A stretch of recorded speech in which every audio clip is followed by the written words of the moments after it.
Hello बच्चों, मैं पवन कुमार आप सभी बच्चों का स्वागत करता हूं। हम लोग बेटा 10th क्लास का मैथ पढ़ रहे थे, जिसमें आज हमारी एक्सरसाइज 3.1 चलने वाली है, जिसका हमने एक सवाल कर लिया था और दूसरा सवाल आज हम लोग करेंगे। दूसरा सवाल बेटा हमारा है, क्रिकेट टीम के एक कोच ने 3900 रुपए में 3 बल्ले और 6 गेंदें खरीदी। क्रिकेट के एक कोच हैं, उन्होंने 3900 रुपए में 3 बल्ले और 6 गेंदें खरीदी। अच्छा, आगे देखो, बाद में उसने एक और बल्ला और उसी प्रकार की 3 गेंदें 1300 रुपए में खरीदी। इस स्थिति को बीजगणितीय तथा ज्यामितीय रूपों में व्यक्त कीजिए। अच्छा, क्रिकेट के एक कोच हैं, उन्होंने बेटा क्या क्या खरीदा? एक तो बल्ला खरीदा, बल्ला,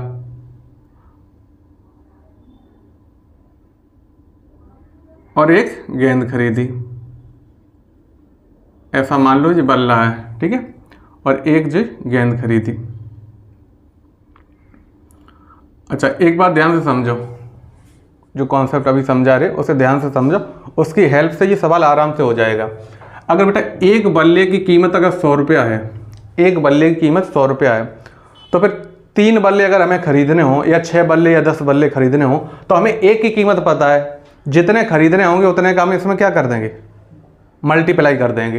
जैसे एक बल्ले की कीमत 100 रुपया है, तो 3 की कितनी हो जाएगी? 3 गुणा 100, 300 रुपया, ठीक है।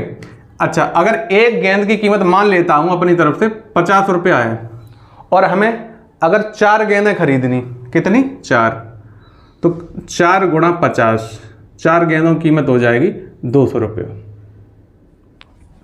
इतनी बात आप लोग शायद समझ गए होंगे। इसी कॉन्सेप्ट का प्रयोग करते हुए हम इस सवाल का बीजगणितीय रूप और ग्राफीय रूप दिखाएंगे। हम मान लेते हैं ये जो बल्ला है 100 रुपये इसकी कीमत है। कितना रुपया है? 100 रुपया। अच्छा, एक गेंद की कीमत बेटा 22 रुपया मान लेता हूँ। एक बल्ले की कीमत 100 रुपया, जैसे यहाँ 100 रुपया मानी थी इसकी, और इसकी 50 रुपया मानी थी। अब हम इसे 100 और 22 में चर राशि में मान लेते हैं। माना इसका सॉल्यूशन कर रहे हैं, माना एक बल्ले का मूल्य या बल्ले की कीमत बराबर 100 रुपया, तथा एक गेंद की कीमत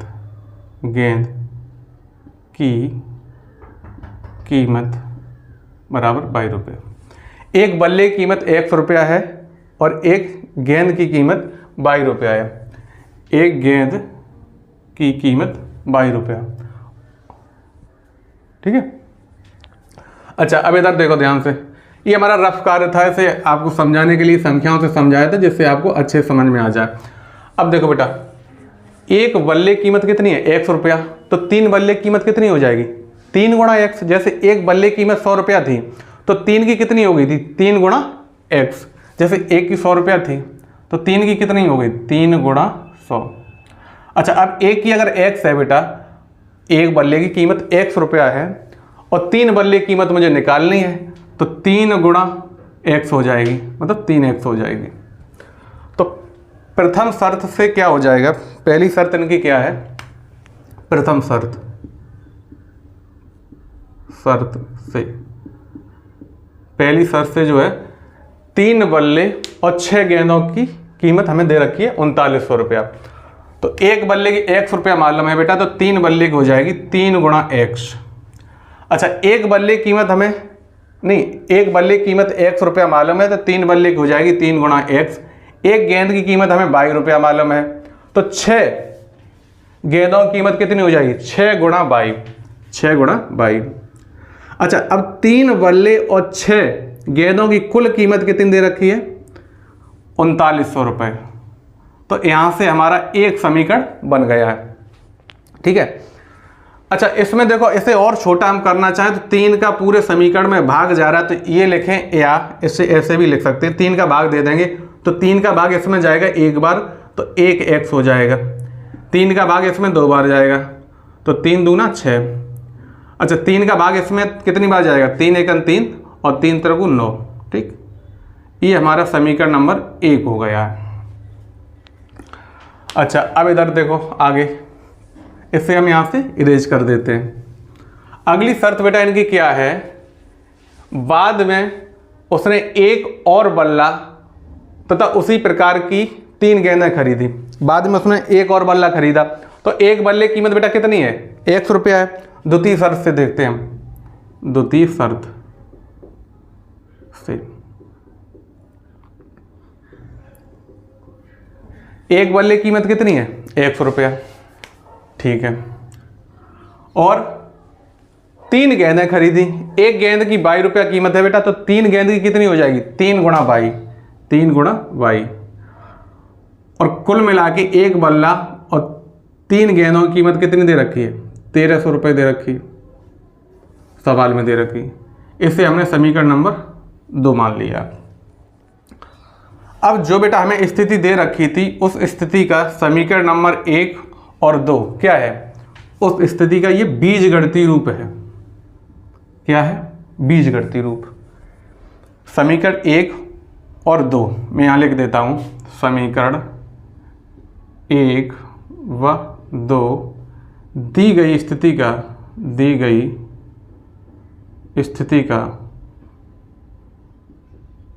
बीजगणितीय रूप है, बीजगणितीय रूप है, ठीक। समीकरण 2 और समीकरण 1 दी गई कंडीशन का बीजगणितीय रूप है। अब आप लोग क्या करेंगे बेटा, इसे अच्छे से समझेंगे और अपने नोटबुक में नोट कर लेंगे, ठीक है।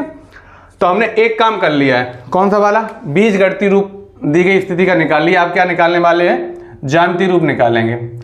तो ज्यामितीय रूप के लिए हम पहले ही बता चुके हैं, क्या करते हैं, जो हमारे पास समीकरण है इनके 2-2 बिंदु निकालते हैं और उन्हें ग्राफ पे दर्शाते हैं। तो आप इसे नोट कर लो, फिर बेटा हम इसे बिगाड़ेंगे, ठीक है। चलो अब इसे बिगाड़ रहे हैं,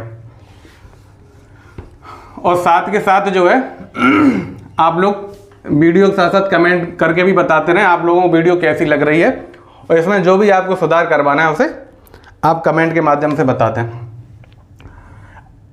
x + 2y बराबर 1300, ये हमारा समीकरण नंबर 1 है बेटा। और यहाँ पर x + 3y बराबर 1300, x + 3y बराबर 1300, ये हमारा समीकरण नंबर 2 है। अच्छा, अब हम लोग क्या करेंगे, ग्राफी रूप के लिए समीकरण 1 से और समीकरण 2 से 2-2 सॉल्यूशन निकालेंगे, 2-2 हल निकालेंगे और उसे हम ग्राफ पे दर्शाएंगे। तो सबसे पहले हम समीकरण 1 लेंगे और उसमें x के अपनी तरफ से कुछ मान रखेंगे और y के मिल जाएंगे। अगर y के रखेंगे तो x के मिल जाएंगे। तो हम क्या करेंगे, समीकरण 1 लेते हैं ग्राफी हल के लिए, ग्राफीय हल के लिए x + 2y बराबर 1300, हमने समीकरण नंबर 1 ले लिया बेटा। अब क्या करेंगे, x की कुछ वैल्यू रखेंगे और y की वैल्यू मिल जाएगी। अगर x बराबर 0 रख दें, क्योंकि 0 रखना बहुत आसान होता है, कैलकुलेशन आसान हो जाती है। x के स्थान में बेटा 0 रख दें तो ये वाला पद 0 हो गया, तो 2y बच जाएगा। ये तो 0 हो गया ना, तो ये 2y बच जाएगा, तो 2y बराबर 1300 हो जाएगा। अच्छा, 2y बराबर अगर 1300 है, 2y बराबर 1300 अगर है, y का मान निकालेंगे तो 2 का भाग लग जाएगा, तो y बराबर क्या हो जाएगा, 1300/2, ठीक है। 2 से अगर 1300 को काटेंगे तो कितनी बार जाएगा, तो 1300 का आधा कितना होता है, 650, तो ये 650 बार कट जाएगा, 650। तो y की वैल्यू क्या आ गई बेटा, 650। अगर x बराबर 0 है तो y बराबर कितना हो जाएगा, 650। ये काम जो है आप अपनी कॉपी पे साइड से कर लेंगे, ये रफ कार्य है। यहाँ पर इसे हम बिगाड़ देते हैं, हमारे पास जगह की कमी है। अब क्या करेंगे, बिंदु A मान लेंगे जिसमें x का मान पहले नंबर पर लिखा जाता है और y का मान दूसरे नंबर पर लिखा जाता है। तो क्या हो जाएगा, 0,650, ठीक है। चलो, अच्छा अब फिर क्या करेंगे, फिर x का मान रखेंगे और y का मिल जाएगा। हम मान अपने अकॉर्डिंग रखते हैं, जिससे क्या होता है, ऐसे मान रखते हैं गला आज भी सही नहीं हो पाया है, ठीक है। चलो हम क्या करेंगे, एक्स की अपनी तरफ से कुछ मान रखेंगे और वाई के मिलेंगे, तो हम मान इस हिसाब से रखेंगे जिससे हमें दिक्कत ना हो, जिससे हमें दिक्कत ना हो, ठीक है। यहाँ पे अगर हम बेटा 100 रख देते हैं तो 100 जाके उधर घटेगा, तो इधर रह जाएगा 1200। 1200 में 2 का भाग देंगे तो कितना आ जाएगा, 600 आ जाएगा। कितना आ जाएगा, 600, ठीक है। अच्छा, अगर हम यहाँ पे बाई का मान कुछ रखते हैं, जैसे बाई का मान अगर 0 रख लेते हैं, बाई बराबर 0 रख देते हैं, तो ये पूरा पद क्या हो जाएगा, 0। तो x बराबर कितना आ जाएगा, 1300। अगर बाई बराबर 0 रख दें तो x बराबर कितना आ जाएगा, 1300 आ जाएगा, सीधी सी बात है। तो बिंदु B हमें क्या मिल जाएगा, बिंदु B मिल जाएगा 1300,0। x का मान पहले रखते हैं और y का मान बाद में रखते हैं। दूसरा बिंदु भी मिल गया है। बहुत सारे बिंदु मिल सकते हैं लेकिन हमें 2 की ही जरूरत है, तो हमने 2 ही निकाले। अच्छा, अब क्या करेंगे, समीकरण नंबर 2 ले लेंगे। समीकरण नंबर 2 हमारा है x + 3y बराबर 1300। ये समीकरण नंबर 2 है। यहाँ से भी बेटा 2 सॉल्यूशन निकालेंगे। x का मान कुछ रखेंगे और y का मान मिलेगा। अगर x का मान बेटा यहाँ 0 रख देता हूँ तो y का मान निकालने के लिए 3 का भाग लगाएंगे, और 3 का भाग लगाएंगे तो 1300 में 3 का भाग पूरी बार जाएगा नहीं। 3 चौगु 12 होता है और 3 पंजे 15 होता है। तो कुछ ऐसा मान रखेंगे x का जिससे ये मान पूरी बार कट जाए और हमें पॉइंटों में वैल्यू ना मिले, जो वैल्यू मिले वो हमें पूरी मिल जाए। तो हम क्या करेंगे, x का मान यहाँ 100 रख देते हैं, x बराबर 100। जब x बराबर बेटा यहाँ 100 रखेंगे तो 100 जाके उधर घटेगा, क्योंकि x यहाँ जुड़ रहा है।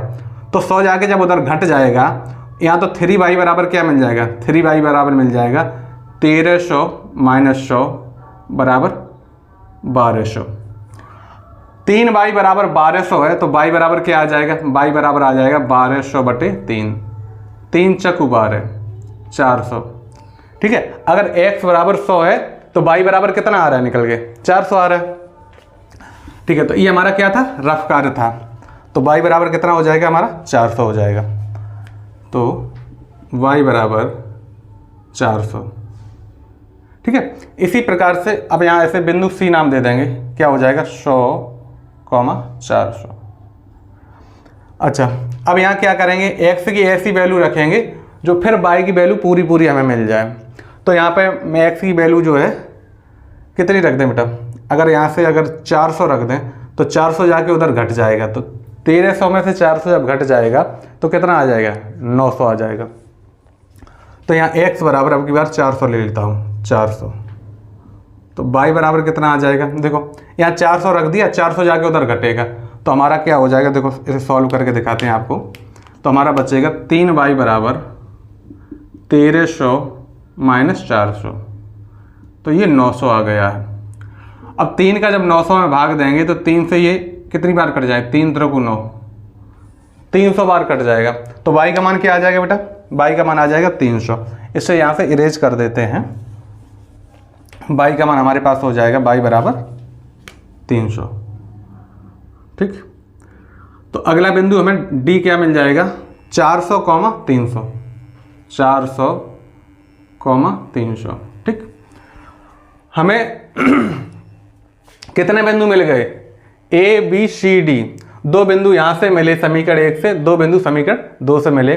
अब दोनों से हम क्या करेंगे, ग्राफ खींचेंगे, ठीक है। चलिए अब इधर देखो, ये हमारा जो है, चलो हम काले पेन से खींच ले रहे हैं और उसके बाद इससे ग्राफ खींचेंगे ब्लू पेन से, इससे अच्छा बना ले रहे हैं। ये हमारा y अक्ष है और ये बेटा हमारा x अक्ष है, ध्यान से समझो। ये हमारा क्या है, x अक्ष, ठीक है, और ये हमारा y अक्ष। x अक्ष को हम किससे डिनोट करते हैं, x और x डैश, y अक्ष को y और y डैश, ठीक। अब क्या करेंगे, अपने अकॉर्डिंग हम इस पे बिंदु मान लेंगे, x अक्ष पे और y अक्ष पे। अधिकतम बेटा हम कहाँ तक गए, अधिकतम 1300 तक गए। अगर एक के मानेंगे तो 1300, तो इस पे बहुत दिक्कत हो जाएगी। 10 के मानेंगे तब भी दिक्कत हो जाएगी। तो हम क्या करेंगे, 100 के बिंदु मान लेंगे। यहाँ से यहाँ तक की दूरी 100 मान लेंगे, 200, 300, 400, 500, 600, 700, 800, 900, 1000, 1100, 1200 और 1300। ज़रूरत पड़ने पर और आगे से बढ़ाया जा सकता है। ठीक है, तो ये हमारे हो जाएंगे 100, ये 200, ये 300, 400, 500, 600, 700, 800, 900, 1000, 1100, 1200 और 1300। ठीक, इसी प्रकार से हम बाई एच पे भी बेटा मान लेंगे 100, 200, 300, 400, 500, 600, 700, 800, 900, 1000, 1100, 1200 और 1300। ठीक है, ये 100 हो जाएगा, ये 200 हो जाएगा, ये 300 हो जाएगा हमारा, ये 400 हो जाएगा, ये 500 हो जाएगा, ये 600, 700, 800, 900, 1000, 1100 और 1200, अंत में ये 1300 हो जाएगा। क्या हो जाएगा? 1300। अच्छा, अब जो बिंदु बेटा हमें दे रखे हैं, हमने जो निकाल लिए ए, बी और सी और डी, तो सबसे पहले ए बिंदु को देखेंगे इस ग्राफ पे कहाँ पर है। तो एक्स अक्ष पे बेटा कितना चले हम, ए बिंदु में एक्स अक्ष पे कितना चले? 0। पहला जो निर्देशांक होता है बेटा वो एक्स निर्देशांक होता है, दूसरा वाई होता है। तो पहला जो एक्स है तो इसे हम जो देखेंगे एक्स अक्ष पे कितना चले? 0 चले, इसका मतलब एक्स अक्ष पे चले ही नहीं है। अच्छा, वाई अक्ष पे कितना चले हम? वाई अक्ष पे चले हम 650। तो 650 कहाँ होगा? देखो ये तो हमारा 700 है, ये 600 है, 650 इसके बीच में कहीं यहाँ होगा। तो ये बिंदु हमारा ए है, जहाँ हमने इस तरह खींच दिया है, जो हमारा बिंदु ए है 0, 650। ठीक। अच्छा, बिंदु बी देखो क्या है? 1300, 0। एक्स अक्ष पे 1300 चले और वाई अक्ष पे 0 चले। एक्स अक्ष पे देखो 1300 कहाँ पर है? ये है। वाई अक्ष पे चले ही नहीं, तो ये बिंदु बी हो जाएगा बेटा। क्या हो जाएगा? 1300, 0। अब क्या करें? बिंदु ए और बिंदु को आपस में मिलाते हुए एक रेखा खींच देंगे।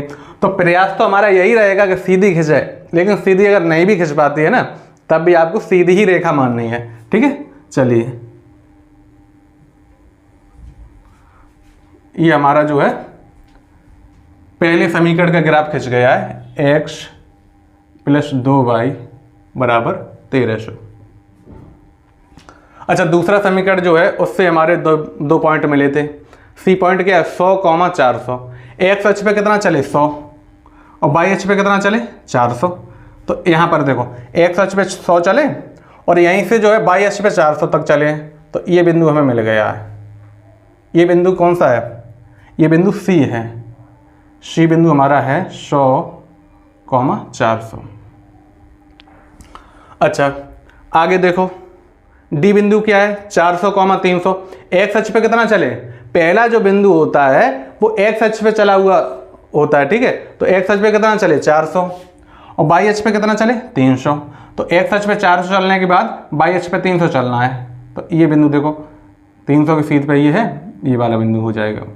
एक्स अक्ष पे 400 और वाई अक्ष पे 300। ये बिंदु कौन सा है? ये बिंदु डी है। तो डी बिंदु हमारा हो गया है 400, 300।